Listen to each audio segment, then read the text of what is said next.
MCQs है हमारे साथ।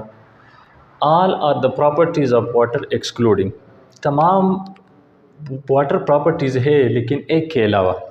तो देखिए जी, पहला ऑप्शन दिया गया है universal solvent. So water is a universal solvent. क्यों? Because it can dissolve both organic and inorganic molecules. So इस वजह से वाटर जो है ये यूनिवर्सल सॉल्वेंट माना जाता है। अच्छा जी, वाटर इज़ पोलर मॉलिक्यूल।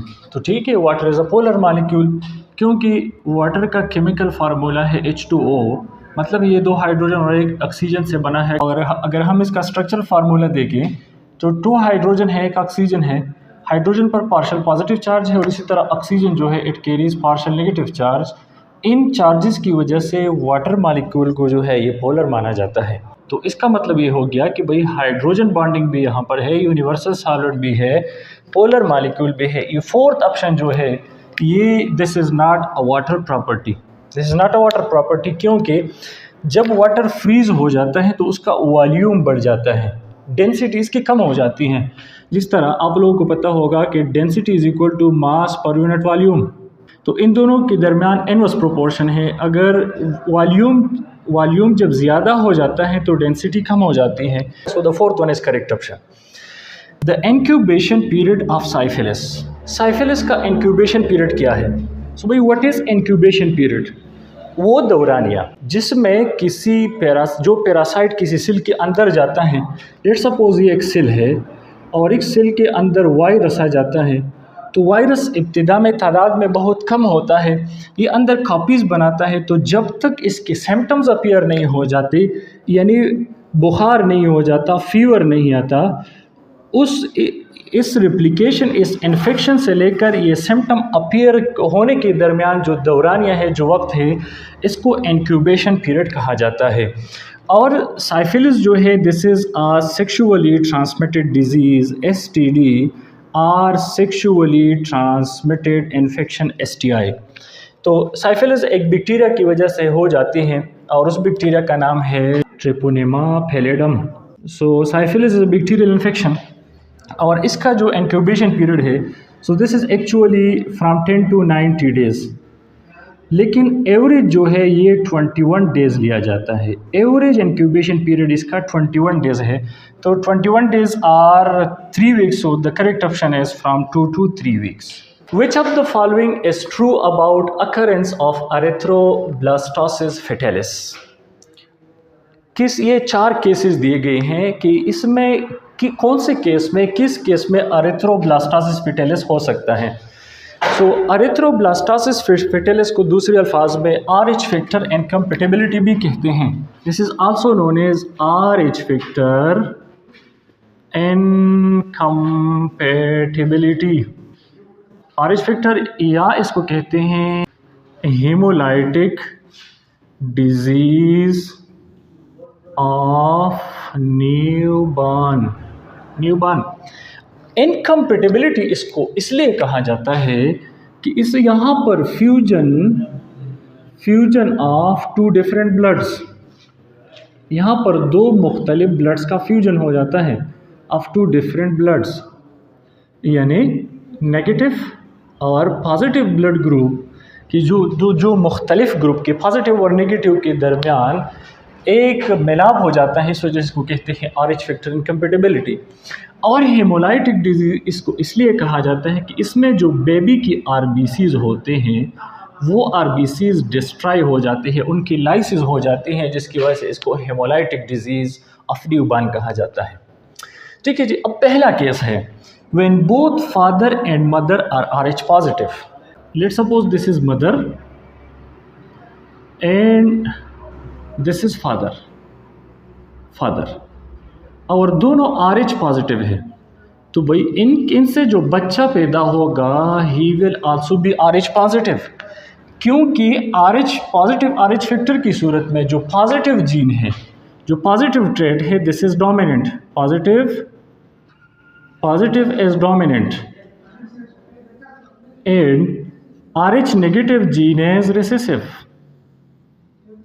तो अगर मदर और फादर दोनों RH पॉजिटिव हो तो जो बच्चा पैदा होगा वो भी RH पॉजिटिव होगा। दूसरा केस है, occurs when mother is Rh negative and father is Rh positive. So भाई this is the actual case. अगर मदर RH नेगेटिव है एंड फादर जो है वो RH पॉजिटिव है, तो भाई जो बच्चा पैदा होगा वो भी RH पॉजिटिव होगा, RH पॉजिटिव होगा। अब देखिए जी, ठीक है, ये पॉजिटिव जीन जो है ये डोमिनेंट है और ये यहाँ पर एक्सपोज हो गया, लेकिन ये न्यूबॉर्न है, ये बेबी का ब्लड ग्रुप है। बेबी जो है वो RH पॉजिटिव है और माँ जो है वो RH नेगेटिव है। So at the time of parturition यानी बर्थ के दौरान, ड्यूरिंग बर्थ कुछ RBCs न्यूबॉर्न या बेबी की कुछ RBCs मदर बॉडी में चले जाते हैं। इन मदर बॉडी, तो भाई मदर बॉडी जो है वो RH नेगेटिव है और जो RBCs बच्चे के जिस्म से जाते हैं उनके ऊपर RH पॉजिटिव एंटीजन होता है। तो इस RH पॉजिटिव एंटीजन के ख़िलाफ़ मदर बॉडी में anti-RH एंटीबॉडीज़ पैदा हो जाते हैं, anti-RH एंटीबॉडीज़, और वो anti-RH एंटीबॉडीज़ आकर इस WBC को डिस्ट्रॉय कर देता है। तो भाई एंटीबॉडीज़ तो मतलब है कि अब ये जो मदर है तो मदर की बॉडी में ये एंटीबॉडीज़ मौजूद होंगे। तो जब दूसरी प्रेगनेंसी हो जाती हैं तो भाई दूसरी प्रेगनेंसी में भी मदर और फादर दोनों यही होंगे। तो जो दूसरा बेबी बनेगा, मैं यहाँ लिख दूँगा सेकंड बेबी, तो भाई सेकंड बेबी का ब्लड ग्रुप वो भी, सेकंड बेबी भी RH पॉजिटिव होगा और पहले से मदर जिस्म में यहाँ पर anti-RH एंटीबॉडीज़ ये बन गए हैं। तो जैसे ही मदर बॉडी से ब्लड यहाँ बेबी की जिस्म में आएगी तो ये ब्लड बच्चे की RBCs को डिस्ट्रॉय कर देगा, ख़त्म कर देगा और यहाँ पर सिवियर अनीमिया हो जाती है, सिवियर अनीमिया हो जाएगी और इवन कि बच्चे का डेथ भी हो सकता है। तो भाई इस कंडीशन में आप लोगों ने ये ऑब्ज़र्व किया होगा कि एक पेयर जो शादीशुदा पेयर होता है तो पहला बच्चा तो उसका सही होता है ना, फर्स्ट बर्थ तो वो सही देते हैं, लेकिन उसके बाद फिर बार बार मिसकैरेज, अबॉर्शन की वो कहानियाँ बहुत ज़्यादा होती हैं। तो भाई वो क्यों हो जाता है, बार बार अबॉर्शन क्यों हो जाता है, तो वो RH फैक्टर इनकम्पेटिबिलिटी की वजह से या एरिथ्रोब्लास्टोसिस फेटालिस की वजह से हो जाता है। अब भाई ये तो एक सीरियस मसला है, तो इसके लिए फिर वैक्सीन दिया जाता है, इसको रोगन वैक्सीन कहते हैं। और ये रोगन वैक्सीन जब पहला बच्चा पैदा हो जाता है तो बच्चे की पैदाइश के फ़ौरन बाद दिया जाता है, ताकि मदर का जो इम्यून सिस्टम है ये एक्टिव ना हो जाए और यहाँ पर एंटीबॉडीज़ ना बन जाए। और ये जो बच्चे का RBC यहाँ पर चला गया है, तो जो हम बाहर से वैक्सीन देते हैं उसमें भी anti-RH एंटीबॉडीज़ होती है, वो anti-RH एंटीबॉडीज़ इस चीज़ को ख़त्म कर दे। तो भाई इसका जो सही जवाब है, जो करेक्ट जवाब है, so this option number B, occurs when both father and mother are RH negative. तो भाई जब फादर और मदर दोनों RH नेगेटिव होंगे तो जाहिर सी बात है कि जो नया बच्चा आएगा वो भी RH नेगेटिव होगा। ठीक है जी। occurs when mother is RH positive and father RH negative, तो मदर RH पॉजिटिव है एंड फादर जो है ये RH नेगेटिव है, तो जो बच्चा पैदा होगा वो RH पॉजिटिव होगा। बच्चे के RBCs पर दोनों एंटीजन होंगे, तो या ये RH पॉजिटिव जीन भी होगा, नेगेटिव भी होगा, लेकिन नेगेटिव है रिसेसिव और RH पॉजिटिव का जो जीन है वो डोमिनेंट है, इस वजह से बच्चा जो है ये RH पॉजिटिव होगा। तो करेक्ट जवाब इसका जो है वो बी नंबर है। Thymus gland is involved in maturation of which of the following. यहाँ पर मुख्तलिफ सेल्स दिए गए हैं और ये पूछ रहा है कि थाइमस ग्लैंड इन तमाम सेल्स में से कौन सी सेल की मैच्योरेशन का जिम्मेदार है। तो भाई व्हाट इज़ थाइमस ग्लैंड, तो अगर हम स्टेरनम ले लें, स्टेरनम आप लोगों को पता होगा, स्टेरनम या इसको चेस्ट बोन भी कहा जाता है, चेस्ट बोन। इस चेस्ट बोन के नीचे एक तीली मौजूद होती है और इस तीली का नाम है थाइमस ग्लैंड, थाइमस ग्लैंड। ठीक है जी। प्लेटलेट्स जिसको थ्रोम्बोसाइट्स भी कहते हैं, ये प्लेटलेट्स बोन मैरो में पैदा हो जाते हैं, बोन मैरो, और वहाँ पर ही मैच्योर हो जाते हैं। इसी तरह eosinophils, this is also a type of WBCs, और ये एसिनोफिल्स जो है ये भी बोन मैरो में पैदा हो जाते हैं और वहाँ बोन मैरो में ही मैच्योर हो जाते हैं। आफ्टर मैच्योरिटी फिर ये लिम्फ नोड्स वगैरह में स्टोर हो जाते हैं। बी लिम्फोसाइट, इसको बी सेल्स भी कहते हैं, और ये बी लिम्फोसाइट इन दोनों की तरह ये भी बोन मैरो में पैदा हो जाता है और वहाँ पर ही मैच्योर हो जाता है। लेकिन टी लिम्फोसाइट जो है इसका प्रोडक्शन बोन मैरो में हो जाता है, बोन मैरो में पैदा हो जाते हैं, बट फिर ये बोन मैरो से निकल कर थ्रू ब्लड थाइमस तक पहुँच जाते हैं और थाइमस में इसका मैच्योरेशन हो जाता है। आफ्टर मैच्योरेशन ये थाइमस ग्लैंड से निकल आते हैं और लिम्फ नोड्स, लिम्फेटिक सिस्टम और स्प्लीन जो है वगैरह इसमें स्टोर हो जाते हैं।